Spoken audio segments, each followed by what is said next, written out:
Splash, chérie.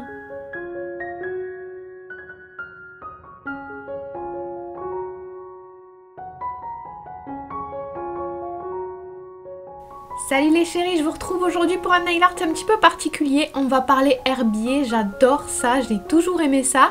Et je suis très contente que ça redevienne à la mode. Et comme on en voit un petit peu partout, j'ai eu l'idée de tester ça sur mes ongles.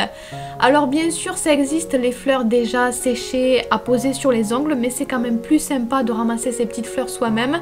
Évidemment, il faut les ramasser les plus petites possibles pour que ça rentre sur un ongle. Donc j'ai pris ce que j'ai trouvé dans mon jardin tout simplement. Je mets ça dans une feuille de sopalin, de papier absorbant, entre des pages d'un gros livre ou d'un dictionnaire. Je referme et j'attends, on va dire 2-3 semaines au moins, pour que ce soit bien sec. Voilà ce que ça donne.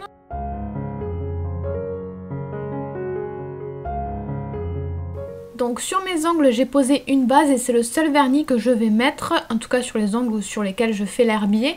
Je vais ensuite prendre mes fleurs séchées, un ciseau et une pince à épiler pour pouvoir les attraper. Je vais découper les parties qui m'intéressent. Alors certaines plantes peuvent changer de couleur une fois qu'on va mettre le top coat par-dessus.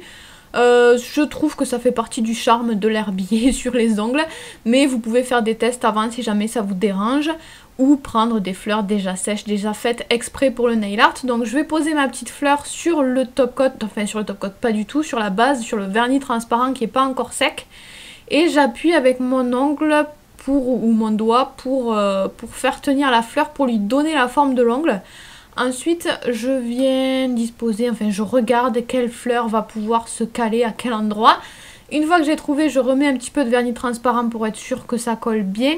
Et il faut bien à chaque fois y passer du temps. Ça paraît facile à la vidéo, mais je vous ai pas montré ça en temps réel parce que ça dure longtemps. Il faut bien maintenir la fleur en fait pour que ça prenne la forme de l'ongle. Au début c'est rigide, c'est tout plat. Mais après au fur et à mesure ça va prendre la forme de l'ongle et s'adapter en fait, mais ça prend un petit peu de temps. Il faut le maintenir soit avec la pince à épiler, soit avec votre doigt. C'est pas grave si vous faites des traces sur le vernis transparent, quand on va en remettre par dessus ça ne se verra plus. Donc en fait là je repasse avec un vernis transparent ou un top coat par dessus mes fleurs. C'est possible que ça rebique de nouveau, que ça fasse relever certains endroits, mais pareil vous les maintenez jusqu'à ce que le vernis sèche pour que ça reste bien emprisonné avec la forme de l'ongle et que vous ne puissiez pas vous accrocher par la suite. Sur les autres ongles, je vais poser un vernis doré. Vous pouvez choisir la couleur que vous voulez, mais moi je vais ajouter des détails dorés sur les ongles de mon herbier. Donc là, comme vous le voyez, c'est ce que je suis en train de faire.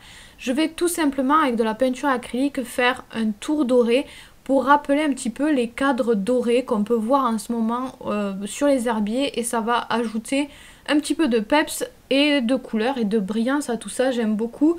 Alors par contre la peinture dorée comme toujours est un petit peu difficile à travailler, donc je fais d'abord le contour rapidement vite fait et ensuite en mettant beaucoup plus d'épaisseur je viens donner la couvrance à ma peinture en fait.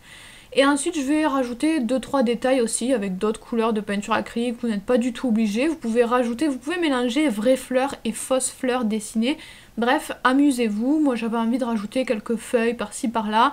Vous pouvez mélanger les deux, par contre encore une fois attention, certaines fleurs peuvent foncer un petit peu avec le temps.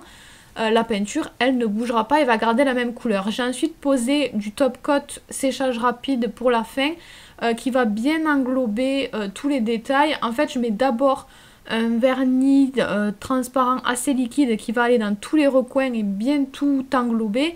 Et le dernier top coat va faire sécher ça un petit peu plus rapidement et lisser tout ça. Voilà. Donc c'est tout pour ce nail art. J'espère qu'il vous aura plu. Il était très spécial, mais j'espère que voilà, ça vous a plu quand même.